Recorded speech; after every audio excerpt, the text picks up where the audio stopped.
আসলে আমি হিরো আলম ভাইকে দেখবো আমার কখনো কল্পনা করি নাই যে আমার পাশে আমি হিরো আলম ভাইয়ের পামু। হ্যালো ভাই ভাই আপনার আমি অনেক ভালোবাসি ভাই। আমরা তো ছোটবেলা কাগজ টুকাইছি ভাই, অনেক কষ্ট করছি ভাই, মানুষের লাখ তুষ্টা খাইছি, অনেক জায়গায় কাগজ টুকাতে গেলে মানুষ চুলকে মাইর দিছে ভাই। এখন ভাই আল্লাহ দিলে ছোট থাকতে নারায়ণগঞ্জ বড় হয়েছে, ওইখানে মানুষের লাখ তুষ্টা খায়া এখন একটা খেলনার দোকান আছে ভাই। এই যে আপনার টুকাই মুভিটা বানাইছেন, যেখানে যে এখানে লাখ তুষ্টা খাই। আর অনেকজন অনেক জায়গায় চিপা চাপিতে কাগজ টুকাইতে যায় ভাই, চোর মনে করে মারে ভাই, লাখ তুষ্টা খাই। আমি এখন খেলনা বিক্রি করি ভাই। আগে ছোটবেলা কমলাপুর ঘুমাইতাম, কমলাপুর কাগজ টুকাইছি ভাই ওখানে। এখন লক্ষ্মীবাজার খেলনা দোকান আছে ভাই। হিরো আলম ভাইকে অনেক ভালোবাসি।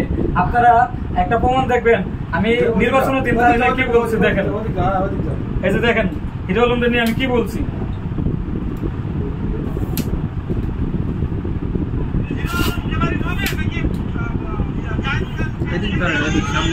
দেখেন আমি হিরো আলমকে কতটা ভালোবাসি আপনাদেরকে দেখাই।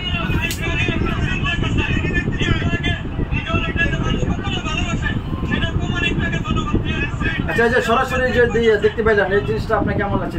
আসলে আমি হিরো আলম ভাইকে দেখবো আমার কখনো কল্পনা করি নাই যে আমার পাশে আমি হিরো আলম ভাইয়ের পামু। আমার খুব এতটা ভালো লাগতেছে যে আমি আমার ভাইটার আমি কাছে পাইছি, আমার খুব ভালো লাগতেছে। আমি আজকে হিরো আলম ভাইয়ের পাই, আমার জীবন ধন্য।